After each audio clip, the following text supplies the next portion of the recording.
Eu sou casado há 10 anos, tudo na minha vida aconteceu um tanto quanto rápido. Corrigindo, não aconteceu rápido. Na verdade, minha geração que tem acordado tarde demais. Deus ele está apressando, ele está remindo o tempo.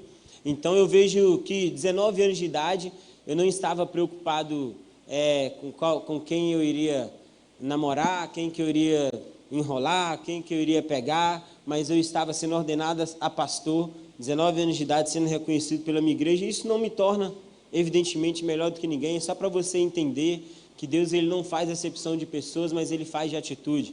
Porque a minha geração, eles têm trocado o processo. Eles têm preocupado com a vida sentimental para depois se preocupar com as coisas de Deus. E a Bíblia fala que aos solteiros cuidem das coisas do... Então por que é tão difícil assim os solteiros cuidar das coisas do Senhor? A gente já sabe. A resposta para todas as coisas está na Bíblia. E nós sabemos. Só que é um desespero, um medo de ficar para a titia, para o titi, que eu não sei o que acontece. É um desespero, mas eu vou te falar. Se você cuidar das coisas do Senhor, dificilmente Deus vai deixar você entrar numa enrascada. Deus não vai deixar. Porque Deus ele cumpre princípios. E existe princípios eternos. O que é um princípio eterno? É um princípio estabelecido por Deus que ele serve tanto para quem é crente quanto para quem não é. Por exemplo, quando a Bíblia fala sobre honrar o seu pai e sua mãe, não está falando para crente, porque às vezes a gente pensa que a Bíblia foi escrita para crente.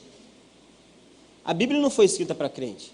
Então, princípios eternos fala, por que às vezes você vê o ímpio lá fora, andando com um carrão, um cara cheio de prosperidade e tal, vai saber o que o cara faz pelo próximo, vai saber o que ele faz pelos pais. Ah, mas o cara bebe, o cara prostitui, o cara faz isso, faz aquilo. Mas existe uma coisa chamada princípios eternos, que se ele cumprir, a bênção de Deus vai cair sobre a vida dele. E às vezes a gente está dentro da igreja, a gente não compreende isso e não cumpre princípios. Dificilmente não, impossivelmente, Deus vai deixar você entrar em uma enrascada se você cuidar das coisas do Senhor. Primeiro, porque uma pessoa que vive uma vida procurando alguém é porque ela não descobriu quem ela é. Ela é uma pessoa que vive uma vida pela metade. E casamento e família não foi feito para quem vive pela metade.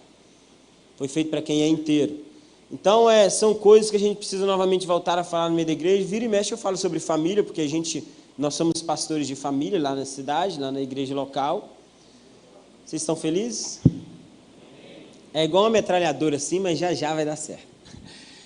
Nós pastoreamos a família, somos pastores de casais lá na igreja, e é impossível pregar qualquer coisa sem falar de família.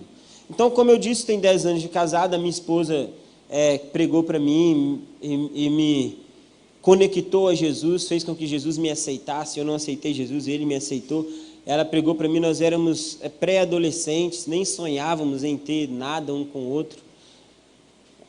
Por isso que eu falo que preciso cuidar das coisas do Senhor, porque o plano de Deus é perfeito. Deus não fala o que Ele vai fazer, Ele fala aquilo que Ele já fez. Se você entender isso, você vai parar de ficar pedindo a Deus aquilo que Ele já te deu. Você só vai entrar dentro daquilo que Ele está querendo que você entre. Está entendendo? Então tem gente que fala, Deus vai fazer, Deus não vai fazer mais nada, está tudo pronto, Ele já fez. Você só tem que estar no centro da vontade para você viver o cumprimento. Eu lembro que ela ainda uma menininha, e eu assim, vindo pré-adolescente, mas com a cabeça toda poluída, né? Aqueles meninos, né? Que igreja não tem esse pré-adolescente? O demônio não usa eles não, eles querem usar o demônio. Aí eu olhava para ela assim, ela pregou para mim, eu falei assim, vamos cortejar, aqui na igreja não podia beijar, né? Porque foi ensinado para a gente que o beijo é um pré-sexo, é impossível o homem beijar uma mulher e não sentir alguma coisa. É impossível. Então o beijo é um pré-sexo. Por isso que existe a palavra prostituição. É quando você tem intimidade com alguém sem ter relacionamento. Você quer se relacionar, aliás, sem ter intimidade. Então foi ensinado para a gente que o beijo é uma coisa para o casamento, não tem? Porque observa para você ver, tem gente que quando está solteiro beija muito, aquela coisa, mas depois se casa, para. Eu cuido de casais, eu sei como que funciona. Aí a esposa tem que ficar lá, o cara dá só aquele, mas quando está namorando, né? Dois se torna um, literalmente. Tudo que não pode fazer, o diabo faz. Aí depois se casa, tudo que pode fazer, o diabo fala, para, não faz. Então não se iluda, suas lutas, você sempre vai ter luta. Mas aí foi ensinado isso pra gente. Aí um dia eu queria, né, dar uma despertinha, tentar meter as caras com ela, né? Falei, um não eu já tenho, vou tentar. eu fui tentar mexer minhas mãos bobas, né? Ela pegou e falou assim, olha, eu não sou qualquer uma. Ela é filha de pastores. Eu falei, cara, essa menina é diferente. Ela é muito diferente. Primeiro que quando eu fui pedir ela para namorar, o meu sogro falou assim, você é batizado no Espírito Santo?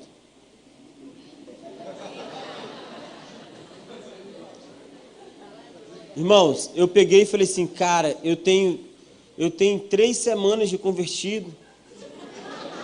Você está falando, vai ter um encontro com Deus, porque na época o encontro com Deus estava na alta. Encontro com Deus, eu falei assim, meu Deus, esse encontro com Deus não chega rápido. E me falaram que se eu ficasse falando aleluia, aleluia, aleluia, aleluia, aleluia, aleluia, aleluia, aleluia, eu iria ser batizado. Gente, para que crente mente tanto? Só você fica falando aleluia, glória, glória, glória, glória, glória, glória, glória, glória. Aí na mente a língua vai enrolar, né? Eu não entendo isso, gente. Isso aí, gente, isso é defraudação. Isso é enganação. Espírito de engano sai. Chego no encontro com Deus, aí eu tô lá, aí um cara vai, eu não sabia nada de nada. Um cara fica endemoniado. E ele fala, eu vou te matar. Eu olhei e falei, poxa, eu não fiz nada com esse cara. Ele quer me matar, eu não fiz nada com ele. E ele com a mão virada. Aí eu, esse cara não tá legal não. E meu sogro estava trabalhando, que iria ser meu futuro sogro. Eu falei assim, então, esse cara tá querendo me matar, mas eu nem conheço ele e tal. E ele começou a rir, ele falou, cara, o cara tá endemoniado. O que é endemoniado? Aí eu já temia. Ele falou assim, vamos lá para você ver. Aí ele começou a orar, e o cara insistia em me matar, gente. Tava o tanto de pastor lá que o cara podia matar, que fica incomodando ele. Aí eu peguei e falei assim, vamos lá para expulsar aquele então e tal. Na hora que eu cheguei perto dele, eu temi, fiquei com muito medo dele. Eu vou te matar. E veio pro meu lado, eu fui batizado no Espírito Santo de medo. Comecei a orar em línguas e chapei a mão na cabeça dele. Orando em outras línguas e expulsei e tal. E gente, que é isso, cara? Que experiência maluca. A minha vida é uma doideira.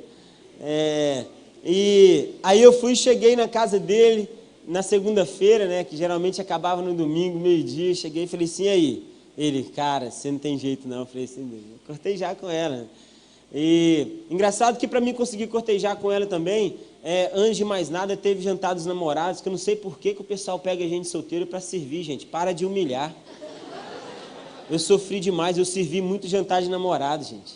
Tô vendo vocês falando do varão aqui, casar, né? Libera, Deus. Eu sofri demais, gente, sofri demais. E ficava igual um garçom lá. Hoje, se você pensa que eu estou magro, eu pesava 57 quilos. Então imagina, eu não era um magro, eu era um risco. Eu cheguei, falei para ela assim, olha, é o seguinte, eu não estou afim de pegar e servir jantar de namorados, não. Ela virou e falou assim, também não estou afim, não. Eu tive uma brilhante ideia, né? Não sou bobo. Vamos juntos. Vamos lá, vamos para comer, porque eu queria comer, na verdade, eu queria comer, eu não queria namorar ela. Quando chegou lá, eu olhei e falei assim, cara, essa neguinha dá para mim. Essa aqui dá para mim casar com ela. Ela olhou para mim e falou assim, não, mas você é doido, meu pai, ele vai falar o quê? Eu falei assim, não, essa aqui, olha só, a minha altura, ela é minha. E foi aí que a gente começou, depois de todo esse processo, se relacionar. E eu quero encorajar vocês, mulheres. Eu não acredito que o avivamento que vai acontecer sobre o Brasil não venha passar por vocês. Vocês são peças fundamentais para o que Deus vai fazer.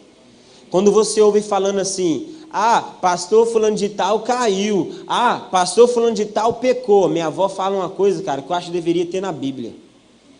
Cachorro só entra dentro da igreja quando vê a porta aberta. Eu acho que isso deveria ter algum versículo na Bíblia, deveria ter alguma coisa assim nesse sentido. Porque imagina, se você pega mulheres que têm a sua identidade restaurada, elas sabem quem elas realmente são, cara, vai evitar muita coisa no meio da igreja. Primeiro que as mulheres elas têm uma tendência de pegar e procurar o cara perfeito para se relacionar. Mas sabe que eu fico pensando como eu era, cara, um zero à esquerda. Hoje eu só não tenho dinheiro, mas eu não sou mais zero à esquerda. Mas eu era um zero à esquerda. Então, quando eu falava de ministério, a minha esposa, a Lili, ela virava para mim e falava assim, não, você vai ser, não, você vai conseguir. Porque a mulher, ela tem esse poder de fazer o homem. Existe uma frase também que eu acho que poderia colocar aqui no livro de Provérbios aqui, de que a mulher sábia, ela pega o mendigo, faz ele um presidente, a tola pega o presidente, faz ele um mendigo. Então é para vocês verem o poder da influência de vocês. Eu falo isso porque se eu estou aqui falando para vocês hoje é porque Deus colocou uma mulher sábia na minha vida, amém? Tudo isso que eu falei foi para me apresentar minha esposa. Aí beleza, eu faço parte do presbitério local da Fogo Ipatinga, lá em Ipatinga. Sou um dos 5 pastores que lideram a igreja. Tem o nosso apóstolo Valdir, mas ele deixou nas nossas mãos para a gente governar a igreja de forma correta. O governo fala de servir, não é de mandar nos irmãos, a gente já entendeu isso. E a gente serve por aí, sirvo também no Haiti, vou para o Haiti agora em dezembro. A gente tem 5 orfanatos no Haiti, temos uma escola de ensino fundamental, e eu vou em dezembro para lá, inclusive, que tem que pôr um reverb para você entender, lá atrás tem alguns livros que alguns irmãos me deram para me vender e conseguir ir para o Haiti. Então eu não acredito, falei com o pastor Tiago, eu não creio em vida fácil. Se você tem uma palavra de Deus, não fique esperando ninguém te dar dinheiro para essa palavra cumprir, corra atrás. Não espere, que Deus falou que eu vou ser missionário, e o missionário não tirou nem passaporte. Então eu duvido que essa pessoa tenha consciência da palavra que ela tem. Então quando eu fui na minha primeira nação, já foram 12 para a glória de Deus, eu vendi uma bicicleta que eu tinha, a única coisa que eu tinha de valor, irmão. Única coisa, eu fui para um casamento sem até minha bicicleta.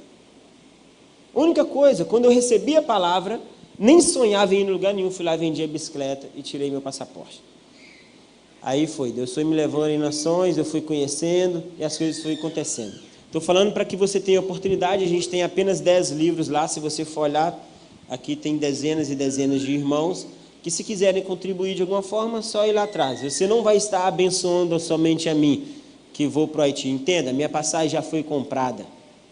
Só que ir para o Haiti, fazer missões, não fala só de ir. A minha maior missão se chama minha casa. Quando eu vou para o campo missionário, eu preciso entender que para minha casa, eu preciso deixar algo estabelecido. Eu não posso ir fazer missões e ser irresponsável com a minha família. Então, tudo que eu faço, eu trabalho em prol da minha família e da obra de Deus. Abra a Bíblia comigo agora em Mateus 3, que eu vou parar de ficar falando na sua orelha. E é isso aí, gente. Vocês estão felizes ainda?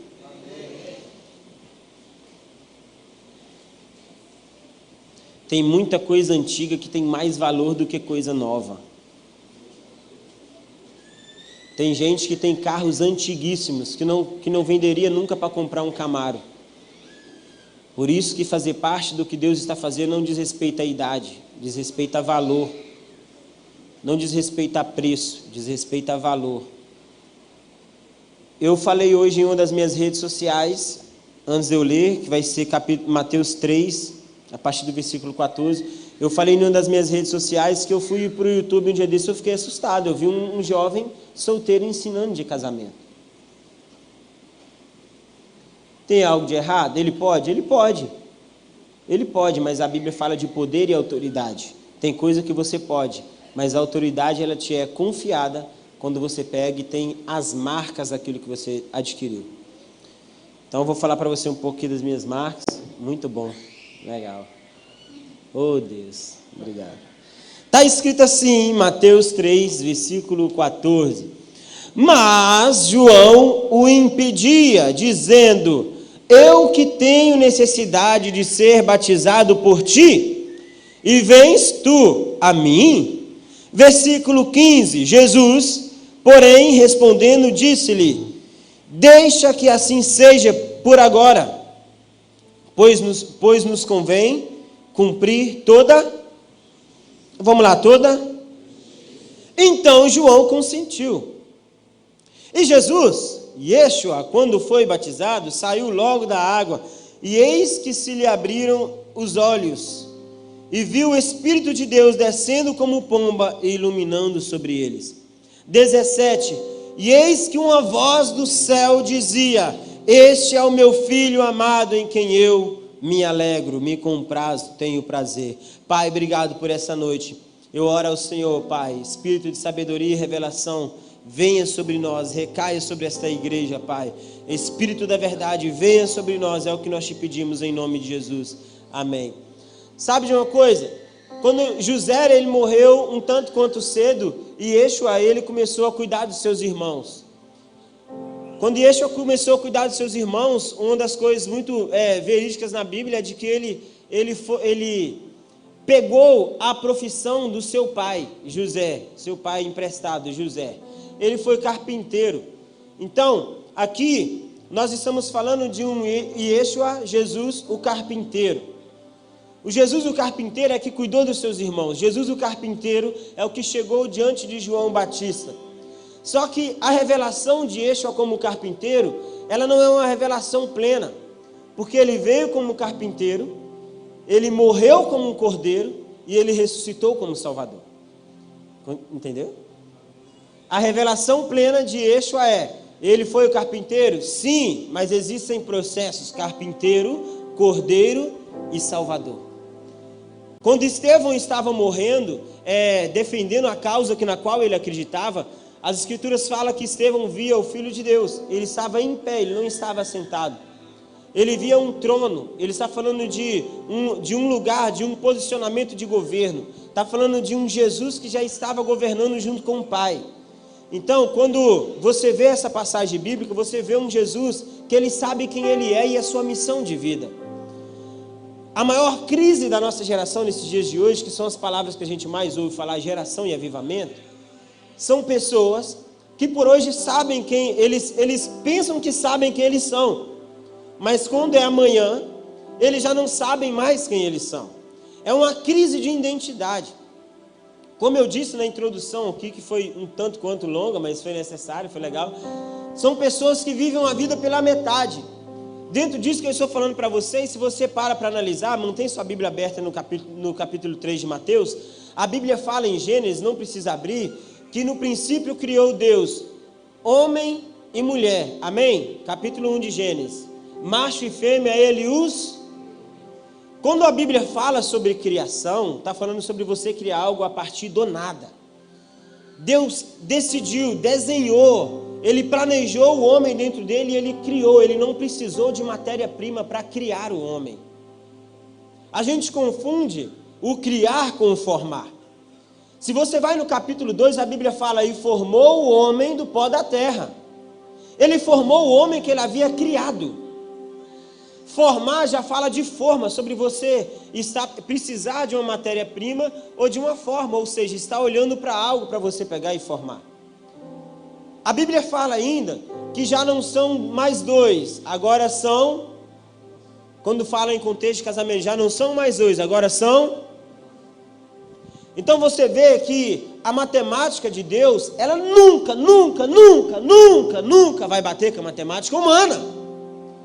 Para a gente 1 mais 1 é 2, para Deus 1 mais 1 é 1. Eu estava falando, pastor, que se você pegar a entrada, a receita de uma igreja e pegar o que uma igreja faz, nunca bate. E tem gente que é calculista, aprende isso, cara. Tem coisas que eu vou te falar. Se Deus quisesse analíticos, pessoas extremamente capacitadas na matemática, nos números, para governar a igreja, ele buscava em faculdade. Não tem problema nenhum você ser expert em matemática.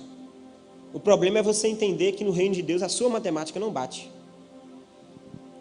Por isso que às vezes a nossa estabilidade que você tanto procura em Deus, ela te limita a viver o mais de Deus. Ela te impede a dar passos de fé. Ela te impede de você pegar e descobrir o seu tamanho. Eu estou falando para vocês aqui de um Jesus que sabia quem ele era e o seu tamanho. E agora ele se submete a ser batizado pelo João, comedor de gafanhoto e mel. Um mero mortal como eu e você. Só que Jesus ele não tinha problema nenhum em ser batizado por João. E João não entendia. Porque Jesus sabia quem ele era. E quem sabe quem ele é, não tem problema em reconhecer o que a outra pessoa carrega. João carregava uma palavra de que ele iria batizar. João Batista por batizar. E Yeshua sabia, e por isso ele fala, vamos fazer assim por agora, para que seja cumprida a justiça. Quando Yeshua fala sobre justiça, ele está falando sobre pegar quem está embaixo e colocar juntamente com quem está em cima. Jesus, ele submeteu ser batizado por João Batista, um homem, humanamente falando, menor que ele. Eu começo essa palavra falando para você que existem chaves na sua vida a serem viradas. Existem detalhes que podem parecer mínimos na sua vida a serem virados, que Deus vai colocar pessoas aparentemente piores do que você para virar essas chaves. Porque nós somos tendenciosos a olhar para quem é maior do que a gente. E Yeshua tinha que cumprir tudo que o Pai já havia dito sobre ele. Ele tinha que reconectar a humanidade a Deus. Mas para ele reconectar a humanidade a Deus, ele iria submeter, ser imergido por alguém muito menor do que ele. Deus vai enviar alguns Joãozinhos para a sua vida para pegar e te levar em níveis mais profundos. Eu tenho dito que Deus, para discipular, eu olhava para um cara que foi meu discipulador, eu falava assim, cara, como pode? Esse cara não sabe pregar, esse cara não isso, aquilo, esse cara, e ficava falando tanto de coisa que o cara não era. Aí um dia Jesus falou comigo, exatamente por isso que eu coloquei ele na sua vida. Porque quando eu quero tratar o soberbo, eu coloco alguém para pegar e abater a soberba dele. Eu falando, Deus, é isso mesmo. Não fala sobre quem é maior, fala sobre quem está dentro do propósito. O Jordão era o lugar era a jurisdição de João. O Jordão era o lugar onde João ele tinha o ministério dele, onde havia a relevância do ministério dele. Para você entender como que é uma loucura, não só Yeshua, mas as pessoas vinham da cidade para ser batizado por João no Jordão. Isso é prova de que não fala de lugar. Eu estava falando hoje à tarde com o pastor. Tem gente que pensa que o lugar dele prosperar é para os Estados Unidos. Largar a sua profissão, sua família aqui, para você ir para lá e ficar lavando pratos. Nada contra, mas eu vou falar para você, o lugar de você prosperar é no centro da vontade de Deus. Quando você não entende isso, você até ajunta bens, mas você passa por processos que você não precisava passar. Agora, quando você entende, você pode estar no deserto que Deus faz ele florescer. Deus disse para Faraó, permita o meu povo ir para pegarem e me adorar, celebrar uma festa para mim no deserto. Ei, nós estamos falando do Egito. Aí Deus tira o povo da cidade para levar para o deserto. E quando chega no deserto, embora o povo tinha ouro, o que eles mais esperavam não eram bens financeiros, eles esperavam o que vinha do céu, ó, maná. Isso quer dizer que toda a provisão que você necessita para você ter a sua vida relevante em todas as áreas, vai vir do céu. O dinheiro não pode comprar. O dinheiro não pode trazer. Sabe uma coisa que tem ficado clara para mim? Às vezes quando eu tenho valores financeiros, quando eu ajudo pessoas, eu fico até mais feliz do que quando eu adquiro coisa. É uma coisa muito maluca, né? Mas é porque nós como cristãos a gente precisa entender que tudo que Deus pega e faz para a gente precisa ser por meio de provisão. Imagina que se caísse moeda dos céus lá no deserto, o povo ia comer o quê? O que eu tenho dito para você aqui agora, eu quero esticar a sua fé, como eu disse no início. Acho que, querido, é muito legal. Eu fiz faculdade de teologia, eu tenho teologia. Fui reconhecido pela minha igreja, embora eu não use nada que eu aprendi lá na teologia, mas eu fiz porque acho legal. Você tem que aprender. Mas um dia eu falei assim, Deus, e eu tenho também a psicanálise, a psicologia também é a minha área. Falei, Deus, mas eu preciso ser alguém relevante, eu preciso fazer uma faculdade mesmo de psicologia, eu ser um doutor, quem não quer, né, ser chamado de doutor.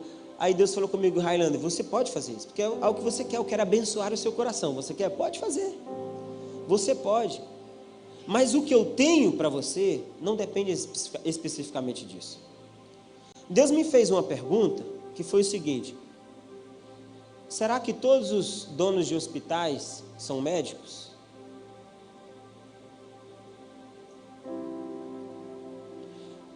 Todos os donos de empresa de engenharia são engenheiros? No entanto, eles fazem o pagamento dos engenheiros. No entanto, o cara que nunca entrou na faculdade para fazer medicina é o cara que fala com o doutor assim, ó, não, seu horário vai ser esse. Toma aqui o seu salário. A nossa família ensinou para a gente que estabilidade, ser relevante para a sociedade, ser alguém, é você prestar o seu concurso público e morrer, cair os dentes lá dentro. Essa estabilidade rouba de você, de que Deus tem coisas muito além para você experimentar. Vamos lá. Tem gente que não gosta, mas a palavra é assim mesmo: o que fere os seus ouvidos salva o seu coração. Vamos para você entender. Estabilidade é o barco. Estabilidade é o barco. O lugar improvável é a água onde Pedro resolveu pisar.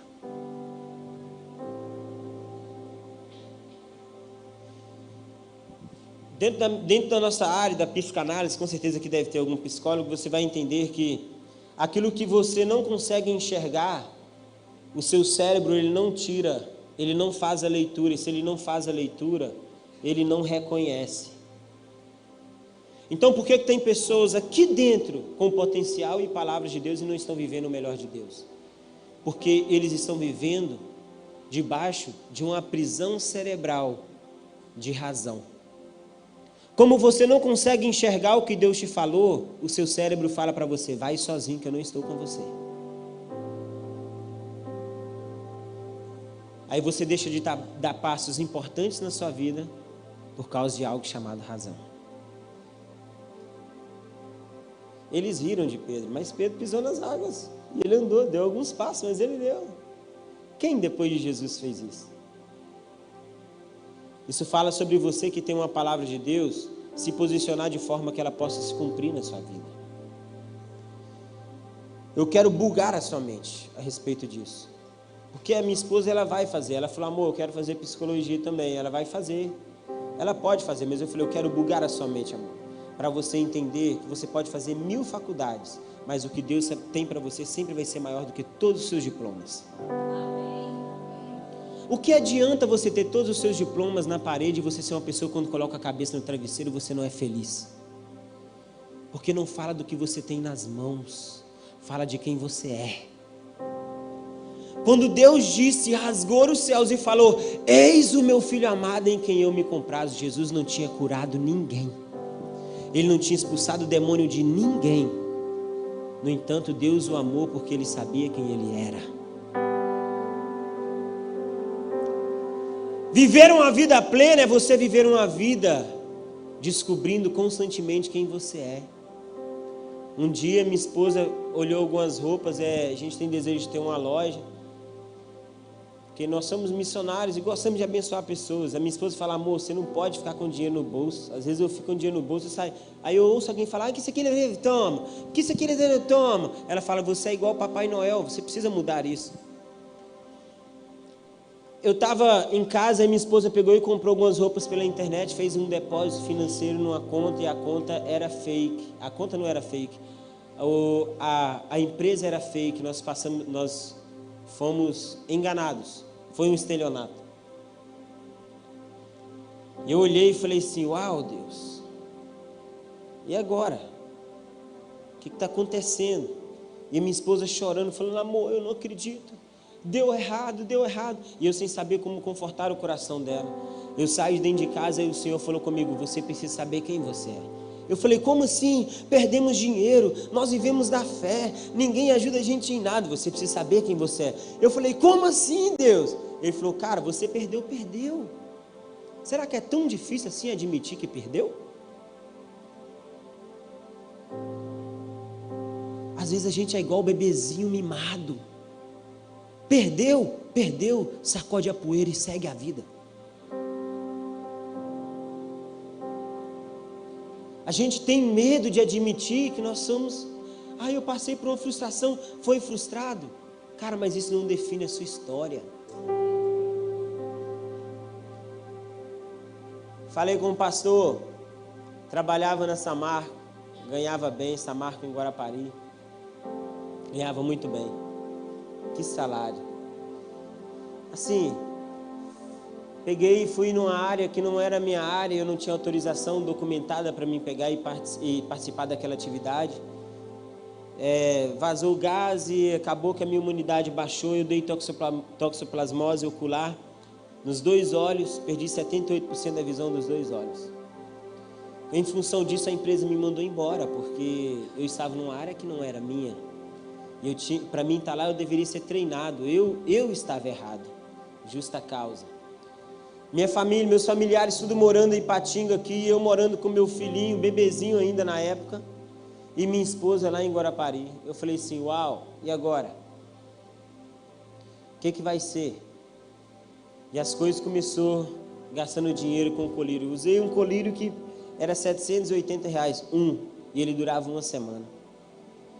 Todo o recurso que a gente tinha nas mãos, ele foi gasto com as necessidades de medicamento. Chegou um momento que eu falei para minha esposa assim, amor, eu preciso ligar para minha família, cara. Eles vão tirar a gente dessa. Preciso ligar para o meu pai, para os meus irmãos. Ela falava, você não vai ligar.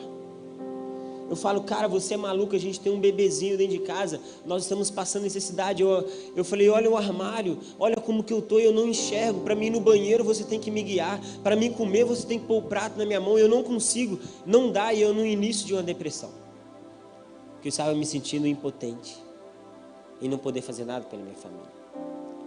Eu lembro que um domingo eu virei e falei, cara, eu tenho certeza, não tem aquele dia que você acorda ativado, alguém vai chamar a gente para almoçar hoje na casa deles. Deu 11 horas, deu meio-dia, 1 hora, 2 horas, ninguém chamou. Eu não conseguia enxergar, mas eu só ouvia o barulho. E o barulho. E um arroz, única coisa que a gente tinha dentro de casa, minha esposa fazendo para a gente comer. Naquilo eu falava, Deus, eu não aguento mais. Acordo pela manhã, aí eu vi que ela já tinha acordado, coloquei a mão para o lado, eu fui na parede, ela estava na cozinha, nunca chorava perto de mim. E eu ouvindo ela pegando, fazendo uma madeira para criança, fubá, água e açúcar. Eu estou detalhando isso porque tem gente que pensa que a gente é um playboyzinho gospel que acordou um dia decidindo pregar. Nós precisamos respeitar a história das pessoas. Aí eu ali, aquela pressão, ela falando, Deus sustenta mais, cara. Eu pensei em fazer muitas coisas com a minha vida. Um cara vai e me manda uma mensagem, pastor, tudo jóia? Tudo bem.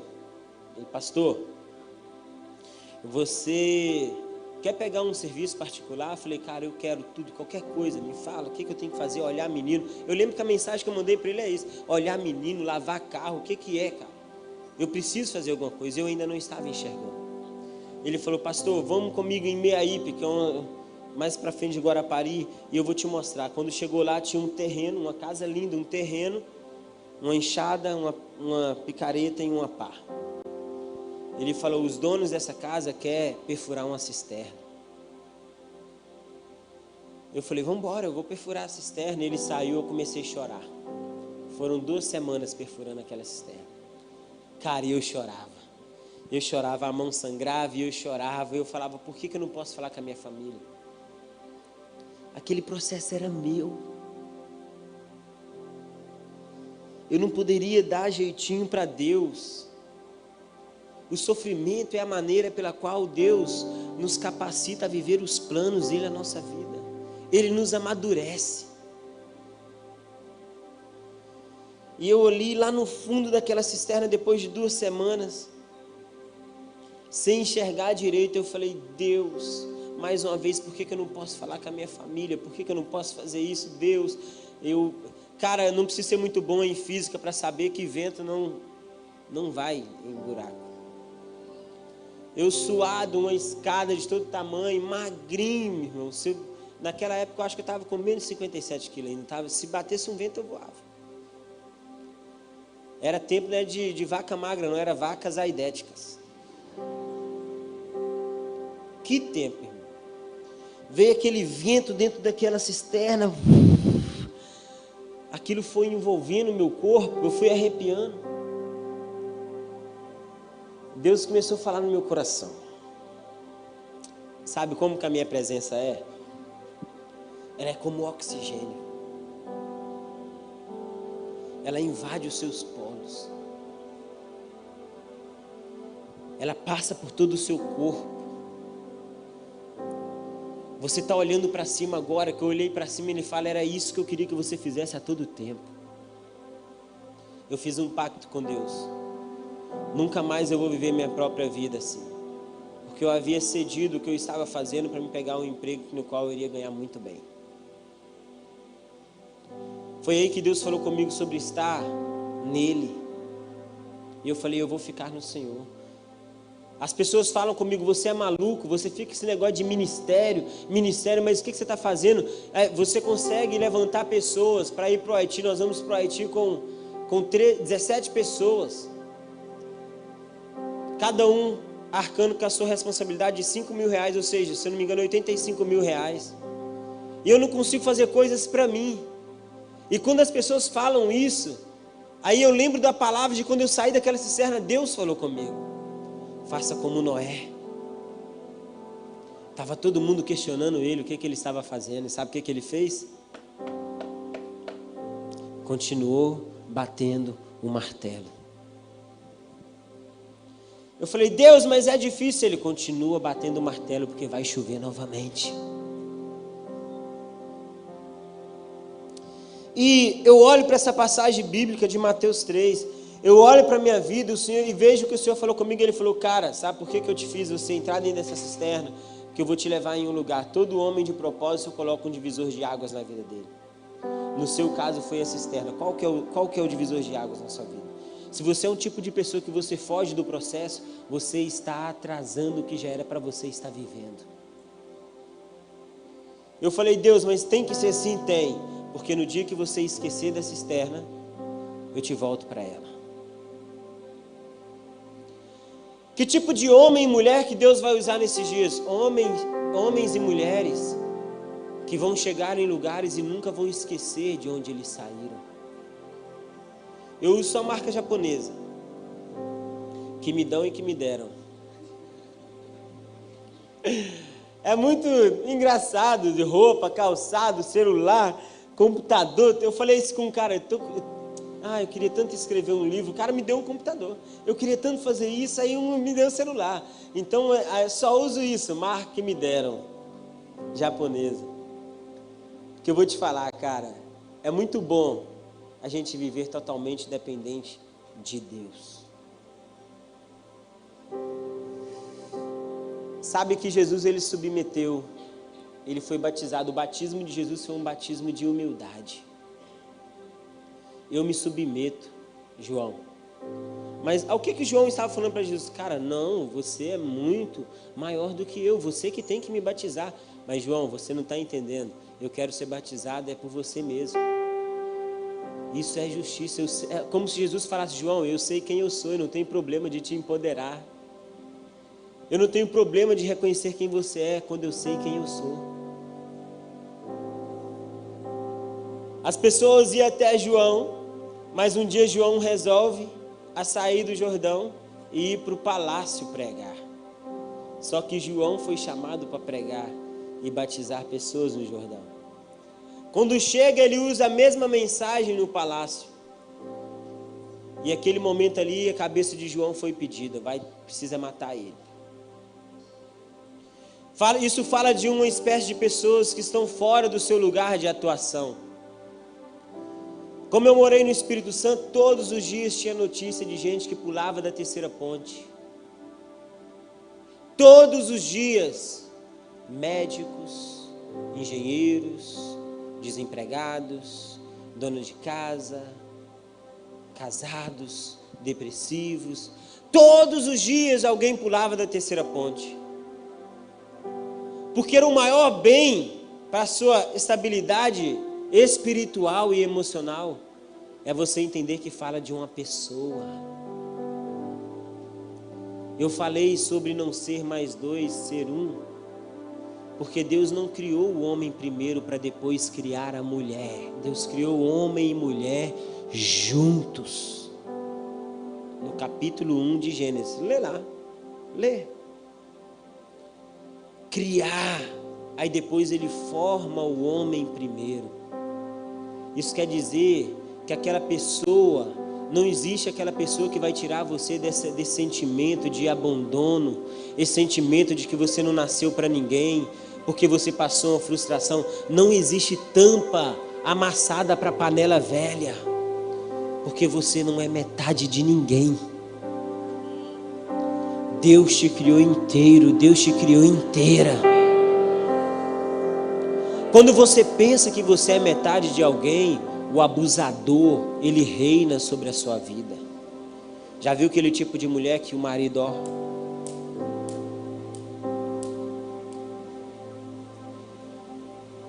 Estamos numa ocasião pastoreando uma pessoa que houve agressão. Eu falei, da próxima vez eu vou chamar a polícia. Eu chamo. Mas eu chamo. Porque o abusador, ele gosta de pessoas que vivem pela metade.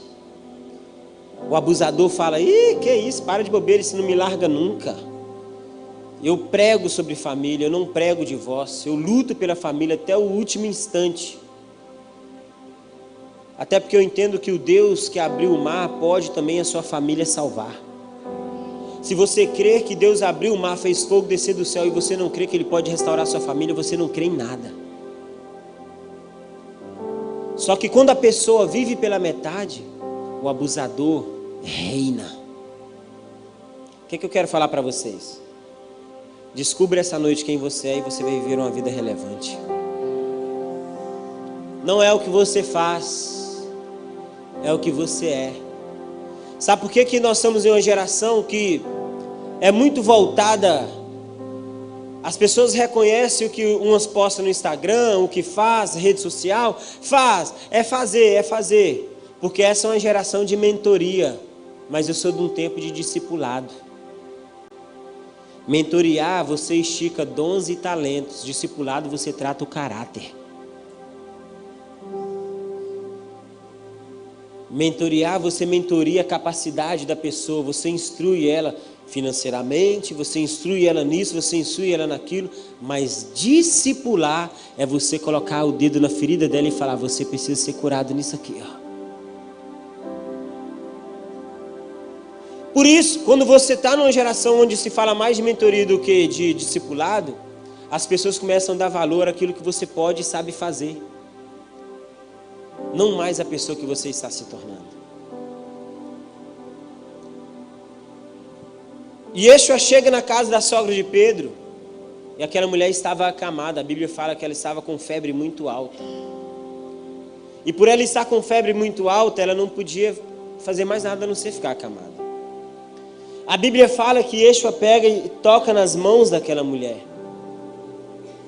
Só que você que está aqui essa noite, precisa entender uma coisa. Febre não é doença. A febre, ela sinaliza de que algo está errado no seu corpo. Eu tomei 3 vacinas ontem para mim ir para o Haiti. Eu estava ministrando louvor aqui, estou segurando o microfone e toda hora tá, meu irmão, pensa, até minha alma está doendo. Ontem eu não dormi direito porque eu dei febre. Mas é porque a febre estava sinalizando que existia alguma coisa diferente dentro do meu corpo. Um corpo estranho estava passeando por ali. O que derrubou aquela mulher não foi a febre. Nós tratamos o aparente. Não se trata câncer com dipirona. Não se trata infecção com ibuprofeno. Aquela mulher estava com alguma infecção em seu corpo, alguma ferida que foi tomada por uma bactéria ou algum vírus, inflamou ou infeccionou, e no entanto ela deu febre. Nós queremos tratar febre de pessoas que estão andando com feridas abertas. O segredo está em você detectar onde está a ferida e que tipo de bactéria está tendo acesso a elas. Tem pessoas que são como bactérias. Chega na sua vida e te inflama. Tem gente que fala, pastor é gente boa, pastor é isso, pastor é aquilo. Eu acho que é só lá na fogo que acontece isso. Mas é nesse mais aí que o diabo reina. Isso é uma bactéria. Que quando aí você está bem, ok, mas e quando você está mal? Existe uma ferida aberta, vem uma bactéria e você fica improdutivo, paralisado, incapacitado de servir. Pessoas inflamadas, quando alguém chega na igreja, por a gente fazer parte do corpo de liderança da igreja, do presbitério, sempre chega alguém lá, novo, né? A Fogo é uma igreja grande, vários números de membros, a gente está com 1.000 e alguma coisa, quase 1.400 pessoas. Então o que as pessoas falam? Ah, que eu estou aqui, mas eu não quero saber de mais nada, fui muito ferido por crente, eu não quero saber disso, eu não quero saber de ministério, eu não quero... Ah, que eu adorava, agora eu não adoro mais aquilo. Cara, não é que você não quer, você está inflamado. E inflamação precisa ser curada. Eu falo, meu filho estava com a garganta inflamada essa semana, minha esposa foi dando ele dipirona. Eu falei, amor, não se engana, dipirona não cura inflamação. Vamos levar ele para consultar e ele tomar antibiótico. Toda inflamação tem um medicamento específico.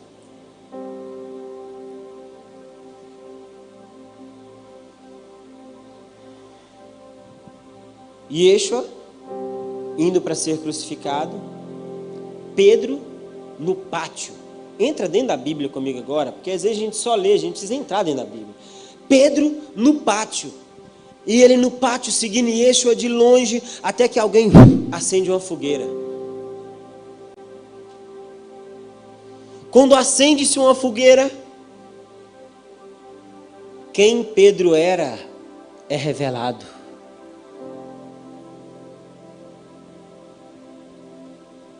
A gente tem orado e quando Deus faz algumas coisas no meio da igreja, a gente fala, o inimigo não é o inimigo. O fogo de Deus revela quem nós somos. Homem de Deus não cai, homem de Deus vai caindo. É gradativo, ó, dia após dia. E a glória de Deus revela. Nessa ocasião, o fogo revelou Pedro e as pessoas falavam, você anda como ele. Não, eu não conheço ele. Sim, nós já vimos você. Não, eu não conheço, eu não tenho parte com ele. Sim. E Pedro nega Yeshua. Eu falei sobre feridas, eu falei sobre trauma, e agora eu falo para você em um momento em que Pedro estava vindo do mar. Quando ele de longe avista na areia da praia um homem, cabelo meio diferente, meio que dá para reconhecer. Ele olha para aquele homem e de longe ele vai chegando, ele chega perto daquele homem, ele olha assim e vê Yeshua. Aí quando Pedro olha para Yeshua, não tinha peixe, mas tinha fogo. Olha para Yeshua, olha para o fogo.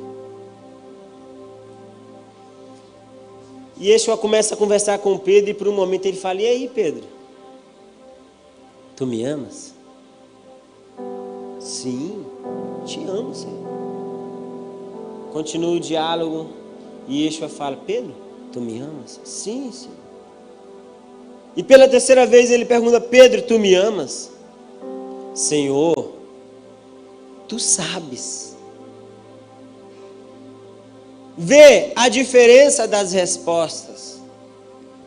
A conjectura que eu sou permitido a fazer é Pedro agora sendo levado no mesmo cenário de trauma que ele havia vivido. Um Pedro que negou Jesus diante do fogo, agora está tendo a oportunidade de falar o que ele sente por Jesus diante do fogo.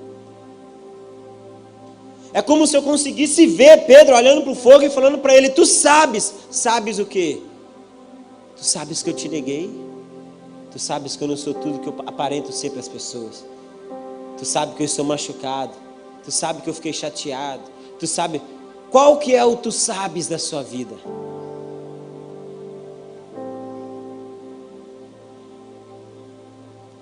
Qual que vai ser o ponto de partida para você falar para Jesus, tu sabes? Cara, Jesus conhece a gente de dentro para fora, fora para dentro, do lado avesso. Quando a Bíblia fala sobre o Espírito Santo intercede por nós com gemidos inexprimíveis, a Bíblia fala de uma intercessão sem palavras. E quando que você intercede por alguém sem palavras? Quando você sabe que a pessoa é culpada. Não se engane, Ele sabe das minhas culpas, Ele sabe das suas culpas. E um dia, o pai conversando com Ezequiel, ele fala, Ezequiel, esse vale aqui pode voltar a ter vida? Eu não sei, mas tu sabes. Eu estou falando para você de limitações. Quais são as suas limitações? Não tenta camuflar elas. Ele sabe.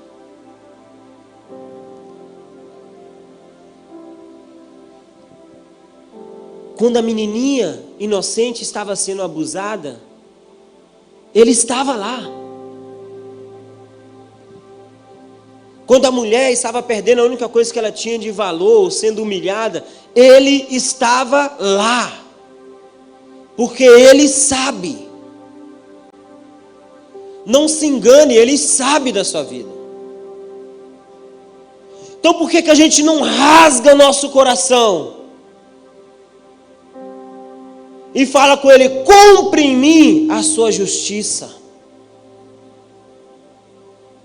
Por que a gente não submete a ser imergido em níveis mais profundos? Porque a gente tenta esconder de Deus aquilo que Ele sabe. Por que as pessoas são frustradas?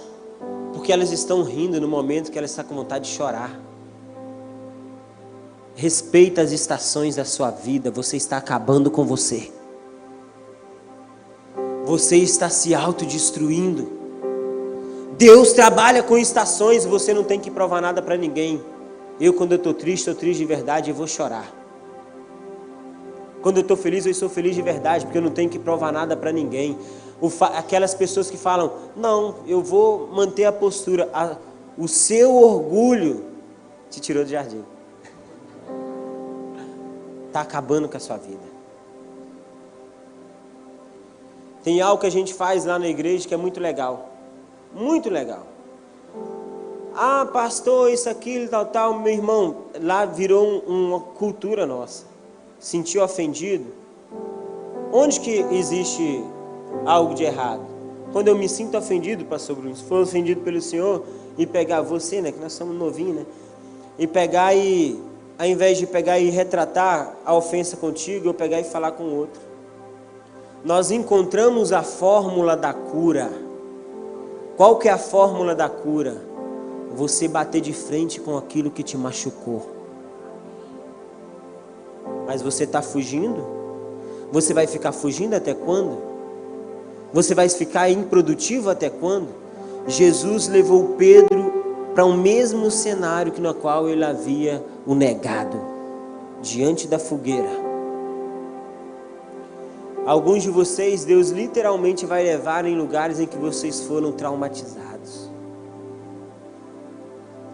Eu não vou comprar naquela loja, porque aquela pessoa fez isso e isso comigo. Essa ferida está movimentando a sua vida, a ponto de desviar você de um lugar que você iria para ir para outro. Eu não vou no almoço da minha família, porque fulano de tal é muito inconveniente, fez isso e aquilo. Se você deixou de ir no almoço por causa da inconveniência do que te fizeram, essa ferida está governando a sua vida.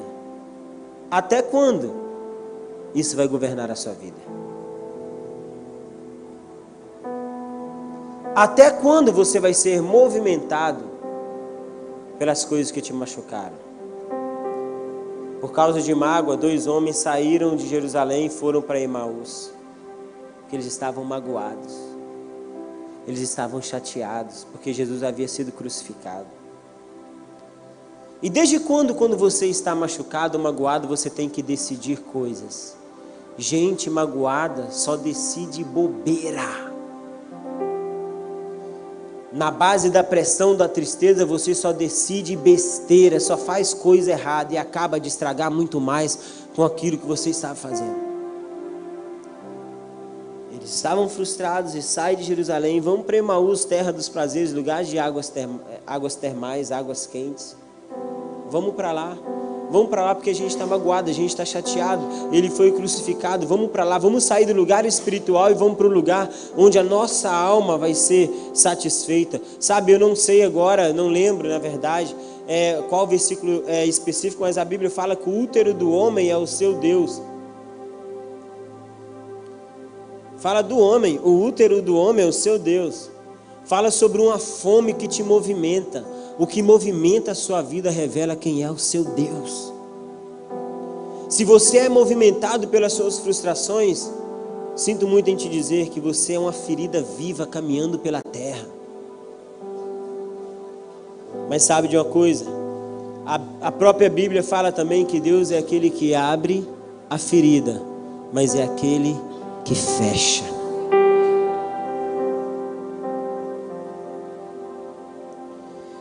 Existem algumas impressões no meu espírito que fica muito clara. Tem gente que fala revelação, tem gente que fala manto, tem gente que fala profecia. Enfim, isso precisa ficar claro no Brasil. O que é profecia, o que é revelação, o que é palavra de conhecimento. Uma palavra de conhecimento fica muito clara na minha vida agora. Literalmente, eu sinto no meu espírito pessoas aprisionadas por correntes, mas correntes pontiagudas. É como se eu olhasse para vocês e algumas pessoas estivessem acorrentadas com correntes pontiagudas. E elas não mexiam, porque se ela mexesse, ela se machucava mais. Eu libero uma palavra de decreto sobre vocês e falando que Deus hoje está quebrando essas correntes. Onde você foi ferido, se essas correntes te feriram, olha só, vou te falar, Deus estava lá quando você, que talvez está aqui dentro, estava sendo abusado. Ele estava lá, por que Ele não fez nada? Ele estava lá, Ele sabe que você é forte o suficiente para sair disso. E de que por causa da sua vida você vai poder ajudar outros. Ele estava lá quando seus pais estavam se separando, Ele estava. Porque Ele sabe que de dentro de você, do seu útero espiritual, você vai salvar famílias. Eu estou falando de poder e autoridade. João podia batizar Yeshua, mas Yeshua tinha toda a autoridade que havia nos céus e na terra, e até mesmo no inferno. A totalidade da autoridade de Jesus é algo tão forte que eu seria capaz de dizer para vocês de que o céu não é um espaço físico, o céu é Ele mesmo. De que se Ele decidir hoje descer de lá de cima e colocar o leito dele, o trono dele lá no inferno, o inferno vai virar o céu. É esse mesmo Jesus que governa todas as coisas. Ele estava lá. Ele estava.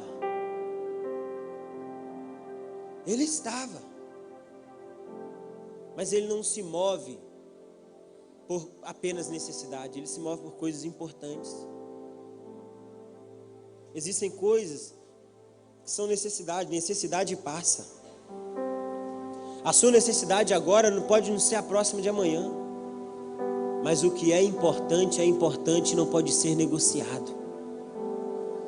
Então por que você chorou? Por que você foi ferido? Por que você foi abandonado? Por que você não teve? Cara, receba a plenitude, o poderio, o governo de Yeshua sobre a sua vida. Eu falo isso porque as impressões do Espírito vêm.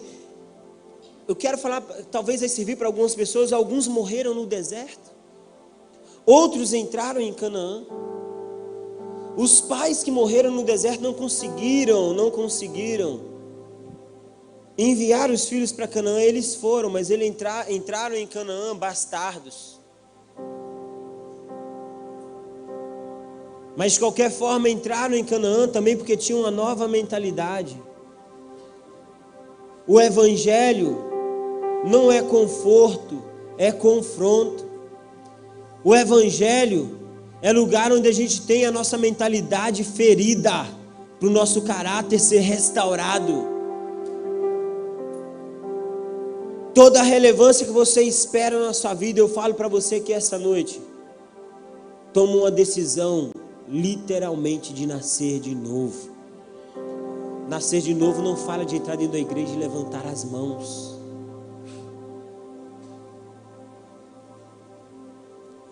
Tem muita gente que levantou as mãos, confessou Jesus como Salvador, está dentro da igreja e não vive uma vida de um novo nascimento. Jesus, Ele quer te encontrar aqui essa noite.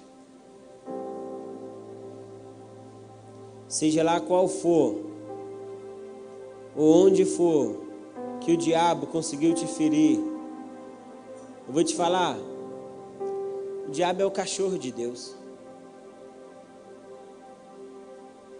Como assim?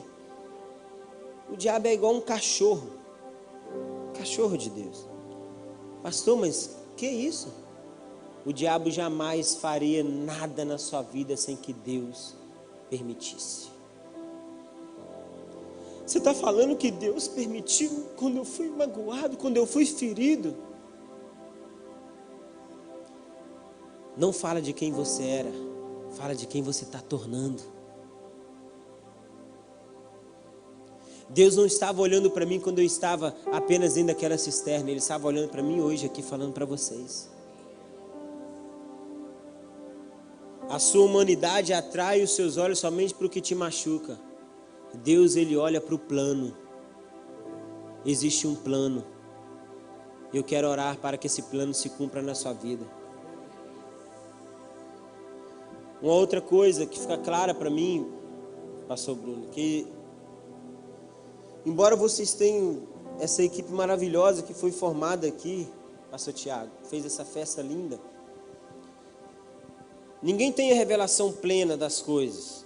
Deus, Ele, por isso que nós somos um corpo. Eu via como se uma pessoa fosse levada para cima da cúpula dessa igreja, desse templo, e ficasse observando algumas coisas, e observando. Só que ao mesmo tempo que ela estava assim, ela despencava dentro dessa reunião. O que Deus fala no meu espírito? Sobre um tipo de pessoa que ficava de longe, observando o que estava acontecendo. Pessoas envolvidas com o que Deus está fazendo. Mas Deus não quer aquele somente que está envolvido. Ele quer aquele que está comprometido. Fala sobre um tipo de pessoa que vai parar de envolver com essa obra e vai começar a se comprometer com essa obra. Não é você olhar externamente, é você estar dentro. É você viver igreja, é você viver família. Eu não sou igreja dentro da minha casa. Eu não vim aqui por causa de Deus. Eu não vim aqui por causa de Deus, porque Deus eu posso encontrar Ele no meu quarto. Eu vim aqui para viver igreja com vocês. Eu vim aqui porque eu só sou igreja quando eu estou junto com vocês. Deus eu encontro, Deus, se eu dobrar o joelho na rua, Ele vai estar lá. Se eu for dentro de um prostíbulo, dobrar o joelho, escandaliza com isso e falar: Deus, por favor, vem neste lugar. Deus, eu quero a sua presença. Ele vai falar: uau, você me chamou para o lugar certo. Então a minha vinda aqui não foi por causa de Deus. Foi para falar para vocês que o que Deus falou sobre vocês já existe. Ele diz que Ele está lá no fim esperando vocês chegarem. Eu quero orar por vocês. Você que é de outra denominação, levanta a mão aí, deixa eu te dar uma palavra. Você que é de outra igreja, pode levantar sem medo. Deixa eu falar para você uma coisa. Deus não olha para o governador Valadares e vê igrejas. Ele vê uma igreja. Uma igreja. Uma igreja. A divisão eclesiástica que há na Bíblia, da eclésia, da igreja, fala sobre cidade para cidade. Não fala de várias igrejas na mesma cidade. Então, muito cuidado, para que vocês não vivam debaixo de um império. Porque o império, ele trabalha a favor do seu próprio império. O imperador, ele mata até a própria mãe dele, se o império dele correr risco. Nós somos chamados para ser inseridos em um reino, onde o rei pega o seu filhinho para morrer pelos seus súditos. Quando me pergunta quantos membros tem na igreja lá na Fogo, dentro daquele templo lá, situado no Cananzinho, nós temos cerca de 1.000, 1.400. Mas membros, a minha igreja tem 280 mil membros. Porque a minha igreja é a igreja Ipatinga. Quantos membros tem sua igreja? 300 mil membros. Vê como que muda? Ei, pastor, que igreja você é? Estamos lá, presbiteriano renovado. Quantos membros você tem lá, varão? 300 mil. Porque você não foi chamado para pastorear uma igreja, mas uma cidade. Não se engane, pastor, Deus conhece seu coração. Conhece muito seu coração. E cara, meu Deus, sério. E assim, vão ser dias de muito trabalho, pastor. De muito trabalho. Trabalho árduo. Assim, de você pegar e pensar, uau, agora eu vou poder... Deus fala, não. Não vai. Sabe o que eu vejo? Deus precisa mostrar, pegar as coisas desconsideráveis para alguns e mostrar para uma cidade de que esse é o tempo que Ele está apertando assim os meninos, ó, e está extraindo deles o melhor azeite, tornando eles homens segundo o coração. Não fala sobre aprender o caminho, pastor. Não fala sobre aprender o caminho. Fala sobre depender. Depender. Guarda essa palavra na sua cabeça. Depender. Vai ser o que Deus mais vai trazer memória de você e da sua casa nesses dias. Vocês vão ser muito desafiados. E assim, nenhum louco anda sozinho. Pode ficar tranquilo. Todo louco tem uma meia dúzia de loucos que anda com ele. Nessa casa tem alguém que está com eles? Tá mesmo, irmão? Envolvido ou comprometido? Os envolvidos, eles saem. Porque os envolvidos é melhor eles mudar de igreja do que mudar de vida. Os comprometidos, você está batendo, esbofeteando a cara deles e ele está ali, mas eu creio, eu recebo. Porque ele é comprometido, ele não é envolvido. Então se envolva com essa obra. Coloque de pé no seu lugar, quero orar por você. Vocês estão felizes ainda? É isso aí. Por menor que você pensa que você seja, eu vou te falar, você é uma peça fundamental para o que Deus vai fazer nessa cidade. Estou falando sério. Assim como João foi a chave que falou para Jesus, tipo assim, agora você pode ir cumprir seu ministério. Tem noção disso? Imagina se o grande mover de Deus sobre essa cidade estiver dependendo de você, cara. Já parou para pensar nisso? Mas eu, filho de... Eu não sou tão improvável, Deus. E Deus falando, cara, é sobre isso. Eu sei que tem pessoas maiores que você. Eu sei, não precisa você me falar. Mas para todo grande mover, irmãos, anota isso no seu coração. Deus usa aquilo que aparentemente é insignificante. Pessoas simples. Pessoas simples. Eu não cresci com meu pai. Meu pai abandonou minha família, eu tinha 5 anos. Nós somos 5 irmãos. Minha mãe sem profissão, sem emprego. A vida não foi fácil. Levaram cesta básica, falei com o pastor Tiago na minha casa por 3 vezes. Por 3 vezes eu vi as mesmas pessoas que levou cesta básica tentando abusar da minha mãe sexualmente. Sabe o que eu fiz? Eu falei, Deus, me dá a oportunidade de mudar a vida de crianças.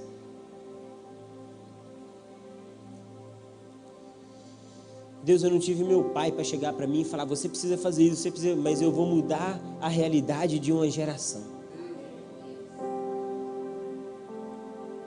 Sabe com o que a gente está envolvido? Não é com a próxima música, não é com a próxima revelação da palavra. O que Deus está querendo entregar, às vezes a gente briga por coisa boba, e Deus está querendo entregar para a gente uma geração inteira. Deus falou comigo, muda a realidade de crianças. Foi aí que eu falei, cara, eu preciso ir para o Haiti. Quando eu cheguei lá no Haiti, a primeira coisa que eu vi, eles na hora eles têm uma refeição por dia, que eu já vou encerrar. Eles pegam e comendo um biscoito de barro, que eles não tinham que comer. Eu lembro que por um momento chegou o nosso almoço, que vinha da República Dominicana, na fronteira, eu assentado comendo, chorando, e no portão as crianças, me dá comida. E a comida dos missionários não dava para o tanto de criança que tinha lá fora. E eu misturando comida e lágrima. E Deus falando, você vai mudar a realidade de uma geração.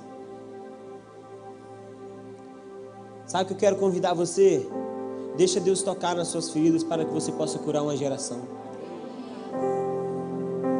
Não aceita uma condição de vitimismo e uma vidinha mimadinha. Deus, ninguém olha para mim, ninguém me valoriza, ninguém me ama, meu marido não me ama, meu filho não me ama. Eu te pergunto, você se ama?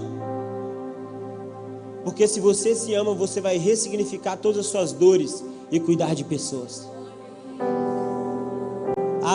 A cena mais top que eu vi lá foi um momento que eu peguei uma bonequinha, coloquei no colo da menininha, ela começou a chorar desesperadamente. E eu perguntei para o intérprete, falei, cara, por que ela está chorando? É porque ela nunca tinha visto uma boneca. E fui na reunião, no culto para ministrar, e o culto durou 7h30, quase 8 horas. E eles estavam como? Com fome. E adorando. E adorando, e adorando. Meu irmão, uma subaqueira que só. Eu estava até com medo, não sei, parecia que tinha um bicho morto lá dentro. Eu falei, se tem, vai ressuscitar, o ambiente é propício. Mas aí Deus falou comigo, cara, às vezes você fica tentando consertar quem não quer ser consertado. E existe uma geração que você pode tocar. Eu estou ouvindo uma criancinha lá atrás, lá gritando, eu vou te falar, não é a igreja de amanhã, é a igreja de hoje.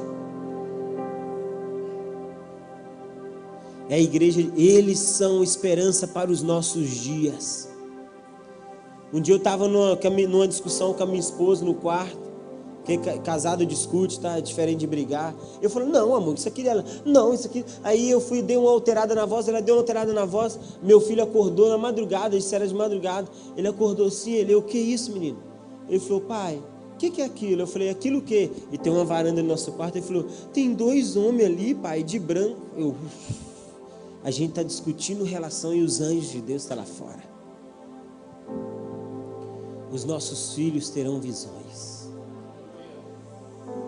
Eles são a juventude que vai pegar e vai ser esperança para os nossos dias. Aqueles que a qual foi liberado para eles visões. Coloquei o cartão de crédito no PlayStation 4. Meu filho fez uma compra, R$500 de compra de jogo. Eu falei, esse guri é doido. Eu fiquei muito bravo, mas eu sou mais tranquilo. A minha esposa, menino, isso aqui, daí a escola pega e liga. Tem uma reunião amanhã. Tem uma reunião. Que reunião? É uma reunião vai ter umas apresentações e algumas honrarias. Quando eu chego lá, eles chamam. Eu queria chamar o Caleb aqui na frente, o nome dele. E ele foi meio que rindo, porque ele já sabia. Aí falou, cadê a mamãe e o papai do Caleb? Fomos lá na frente da escola toda. Eles pegaram, entregaram o diploma, falou assim, seu filho foi o aluno de destaque aqui na escola. Por que eu estou falando isso para vocês? Que a gente olha o que os nossos filhos quebram e não valorizam quem eles são. A gente trata ações e não valoriza as saídas do coração. Quando eu abri o caderno dele, tinha um desenho. E aquele desenho acabou comigo. E aqui eu paro. Eu falei, filho, que desenho é esse? Eu vi. Ele e a mãe dele. Ele desenhou a gente direitinho, de joelho e a cama, e a gente orando. Porque os nossos filhos vão fazer o que a gente faz, não o que a gente fala. Não adianta você falar para o seu filho não mentir, se ele vive te vendo mentir. Eu não estou criando o Caleb para ser engenheiro, médico, para ele não ser nada disso. Isso ele vai decidir. Eu estou criando o Caleb para viver o centro da vontade de Deus. E se isso for necessário que o Caleb frustre todos os meus planos, nós criamos profetas dentro da nossa casa, profetizas. Você não cria uma criança normal. Ei, aquela criança que está dentro da sua casa, se você colocar, desce até o chão, ela vai aprender a descer até o chão. O que você acha que ela não pode aprender a profetizar e orar? Tenho ido em reuniões que crianças têm colocado mão sobre adultos, orando. Meu filho já pegou minha sogra e falou: vó, posso orar por você? E começou a orar, a profetizar. Um dia desse ele chamou a mãe dele na hora de orar para dormir, porque tem pais que não oram com os filhos na hora de dormir. Ele pegou a minha esposa e falou assim: mãe, eu quero receber o Espírito Santo. Ele não me pediu mais um brinquedo, mais um jogo. Ele falou: mãe, como que eu faço para receber o Espírito Santo? A minha esposa me chamou, eu estava no quarto ouvindo. Aí a gente colocou as mãos sobre ele e começamos a ministrar em nome de Jesus. Receba o Espírito Santo, receba o Espírito Santo, receba o Espírito Santo. Os dias não são bons e só vai vencer aqueles que são empoderados pelo Espírito Santo. Não fala de você dar para o seu filho brinquedo, condições, arroz e feijão. É se você sabe usar a chave que está nas suas mãos para empoderar e encher ele do Espírito Santo. Mas a minha esposa faz isso, ela faz aquilo, mete a mão na cabeça dela e fala: receba o Espírito Santo. Mas o meu marido não faz nada disso, coloca a mão na cabeça dele e fala: eu preciso orar para você, receba o Espírito Santo. Use a autoridade que Deus te deu. Os meus pais falam: eu preciso orar por vocês. Vocês precisam do Espírito Santo. Não é de antidepressivo, não é de mais alguém na sua vida. O buraco que existe dentro de você, só o Espírito Santo pode preencher. Essa noite eu quero que você receba o Espírito Santo. Receba o Espírito Santo. Leve ele para sua casa, para os seus filhos. Dê destino para os seus filhos. Não fique esperando, comece a clamar pelo Espírito de Deus. Morra para a sua vontade essa noite, querido. Morra para a sua vontade essa noite, minha irmã.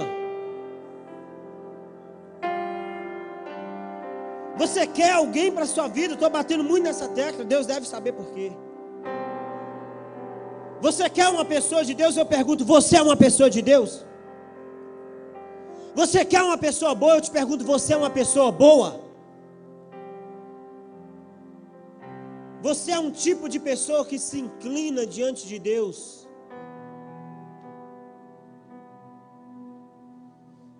Sabe, eu não sei se alguma coisa aqui tocou no seu coração. Eu queria orar por você, que o seu coração queimou por algum momento dessa mensagem, para você vir aqui para frente. Mas não fique esperando. Se não vir ninguém, eu não ligo. Mas desde que quem venha porque o coração dele foi tocado. Se você sente no seu coração que Deus falou muito com você, ei, continua batendo o martelo. Deus vai fazer chover novamente. E Ele precisa que a sua família esteja lá dentro.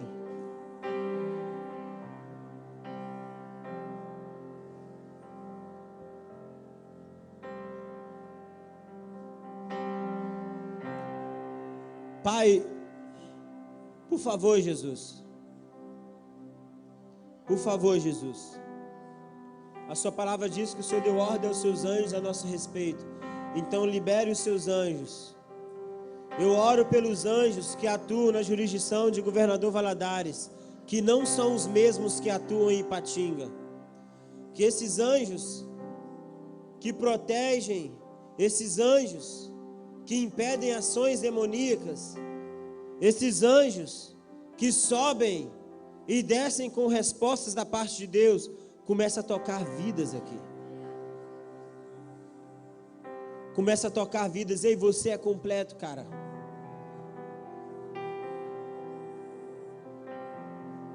A palavra fala: recebereis poder. O que você precisa já foi liberado, cara. O que você precisa já foi liberado. Quando alguém olhar para você, vai ver Deus, vai ver o Espírito Santo. Vai ver o Espírito Santo e vai olhar para você e falar: cara, esse cara tem algo diferente, essa menina tem algo diferente. Existe algo que possa ser capaz de restaurar a minha vida sentimental. Ou então esse líder aqui, entrega o seu coração para um líder. Entrega o seu coração para ser pastoreado, ser cuidado. Eu oro por cura, Pai. Se existe sentimento de abandono, eu repreendo agora, no nome de Jesus. Mediante a sua palavra que fala que o Senhor nunca, nunca, nunca nos deixará só. Nós não ficaremos só, nós não ficaríamos só.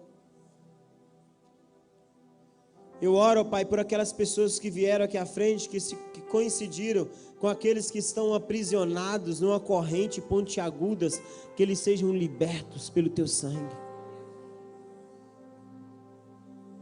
Eu oro, Pai, por cura familiar. Tem gente aqui que não está suportando mais o sofrimento por causa da família. Eu oro agora por restauração familiar. Ei, a Bíblia fala, cara, que se você crer, você e sua casa será salvo. A Bíblia não está falando que eles vão estar dentro do mesmo lugar que você. Está falando para você sobre um princípio eterno. Creia que eles já foram salvos. Talvez a realidade humana é de que eles estão em um bar agora, que eles estão aprontando agora, mas se você crê, eles já foram salvos. Pai, restaura sonhos, Pai. Sonhos no coração desse empreendedor, Pai, que por causa de uma frustração, ele desistiu de empreender. Esse cara que por causa de uma crítica nunca mais foi o mesmo. Então, entre ser criticado e fazer, ele prefere não fazer mais do que errar e ser criticado. Ei, recebe cura em nome de Jesus na sua vida. Sabe o que eles chamavam Jesus? Eles chamavam Jesus de Deus Zebu. Eles chamavam Jesus de filho do diabo. Por que você está importando com a sua reputação? Faça a vontade de Deus, o plano de Deus para a sua vida. Abre mão de tudo se for possível. Que seja um tempo, Pai, um início de milagres aqui para essa igreja. Em todos os aspectos, Pai. Curas instantâneas. Começa a curar pessoas de forma instantânea, pôr na luz da palavra aqui, Pai. Restaura casamentos. Restaura casamentos. Talvez você entrou aqui essa noite falando: mas eu não sinto mais nada por ele, eu não amo ele mais, eu não amo ela mais. Deus não uniu vocês por sentimento, Ele uniu por causa da missão. Sentimento vem e vai. Deus uniu você com aquela pessoa por causa da missão. Tudo acabou. Tudo acabou porque vocês saíram da missão de Deus para a sua vida. O Deus que abriu o mar pode uma família restaurar.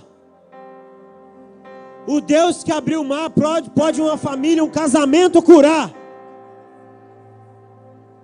O Deus que abriu o mar, que ressuscitou o morto, é o mesmo Deus que pode salvar a sua casa.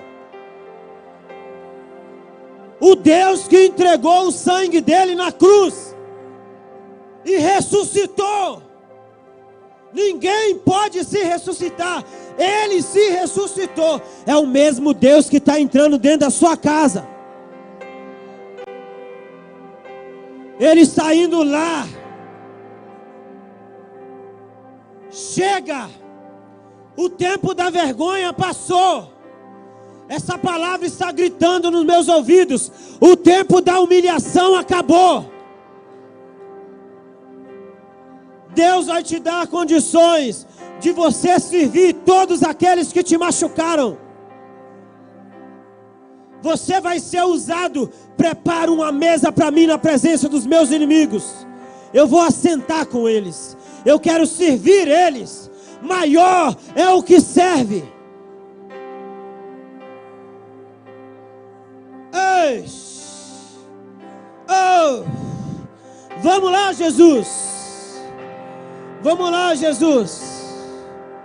Oh! Sim. Sim. Sim, Jesus.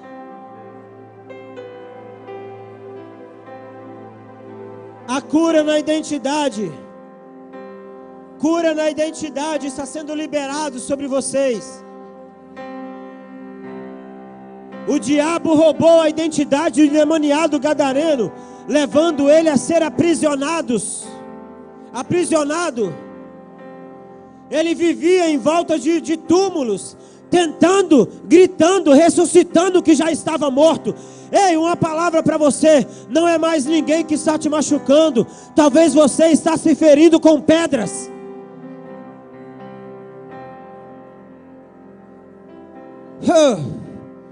Senhor, eu não sei, mas tu sabes. Ezequiel, faça conforme eu vou te falar. Deus está entregando para você uma palavra específica para um tempo específico.